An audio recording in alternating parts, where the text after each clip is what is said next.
All right, so in my frustration, I did not hit record when I took the seat off of there because I got on the tractor. No, it's a lawnmower.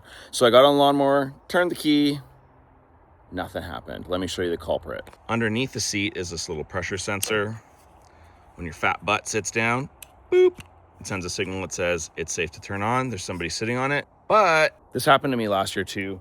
Somehow water's getting in the seat and absolutely saturating the foam under there, which is making it impossible for me to actuate this.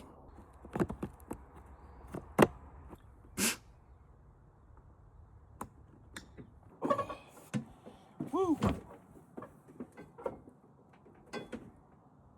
All right, you guys, so I got that seat set in a very unsafe way, but that still isn't solving the problem. So now I'm thinking it's the battery. This is the original battery that was in here when I bought this 3 years ago, used.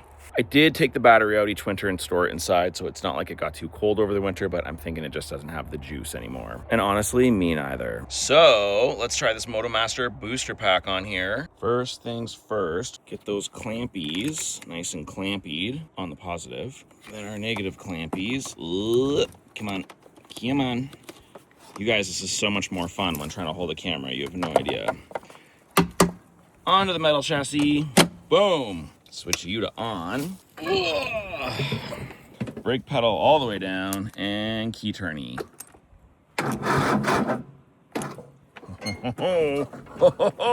All right, so that's quite a bit better than it was doing before. Before it was just going clickety click, click, click, click, clickety click, click, clickety click. So you guys, I think I gotta go get a new battery. What a bummer.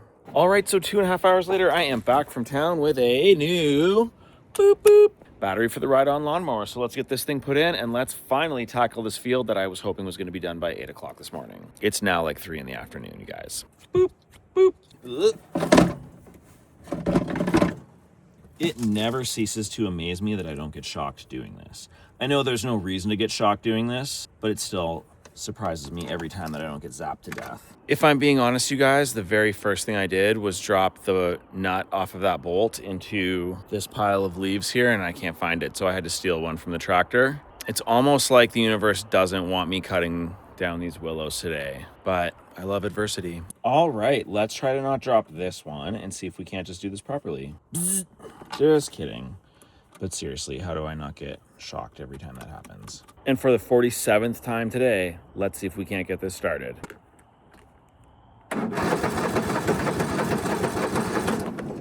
It honestly helps if you put the choke on.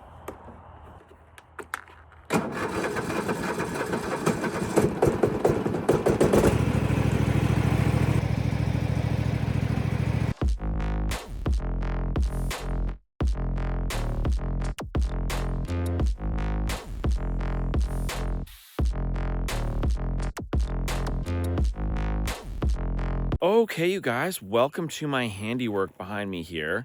I know it doesn't look like much in the camera, but if you look behind my ear there, you can see all those old willows. That's the area I haven't cut. And you guys, just wait a second till I tell you why I didn't get it cut. So the poor ride-on mower is stuck out here in the field right now because you guys, it died on me. And I don't really understand why. So the first thing that happened was it just completely lost power.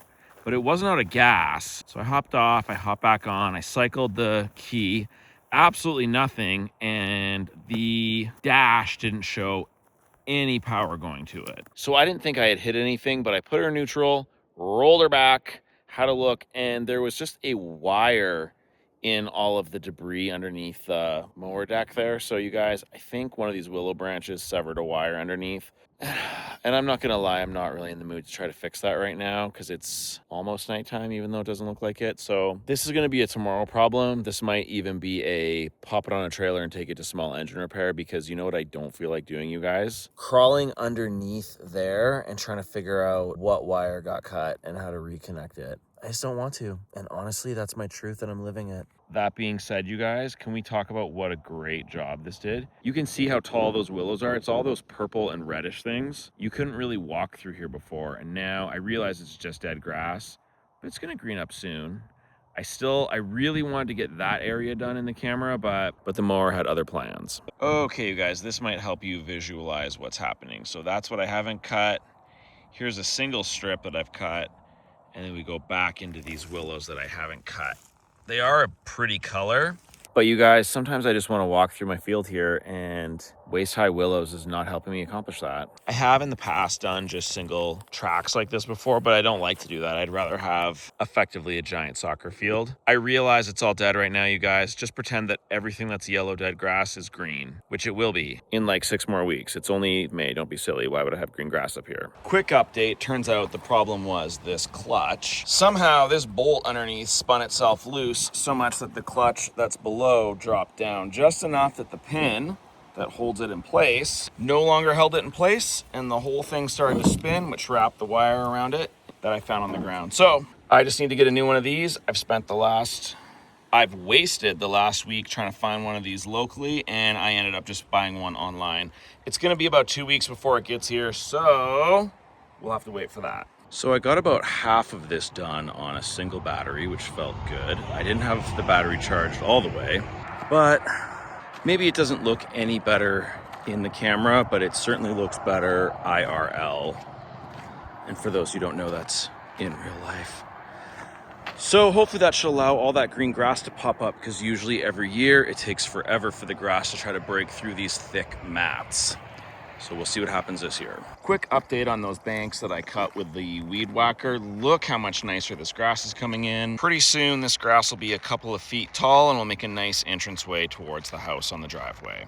Okay, you guys, so I rented a rototiller to deal with this overgrown garden here. I didn't vlog renting it, loading it, unloading it because rain clouds. This has just been a big rush, and honestly, I don't think I want to just leave my phone out here if it rains.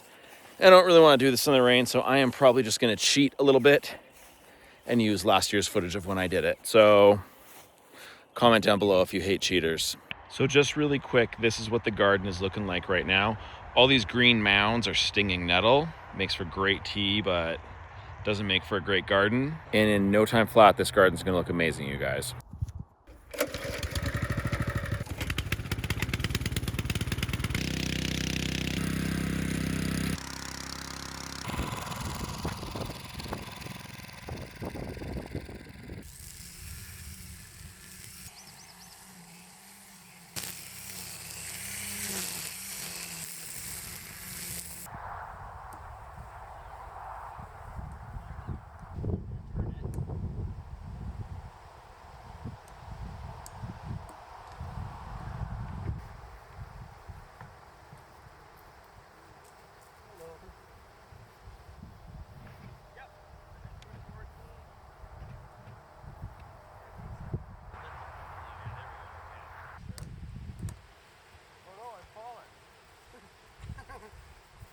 Okay, you guys, I'm super sweaty. This mask didn't work because my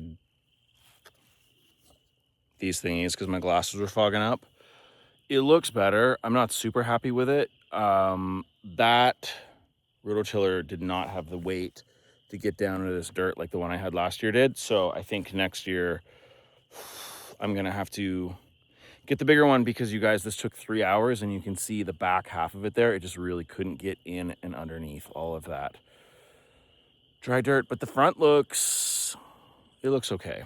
All right, you guys, this is the rototiller. The one I had last year was maybe 1.5 times as big, but it had more tines and they were a lot wider. This one I was able to lift into the truck by myself, so it's not that heavy.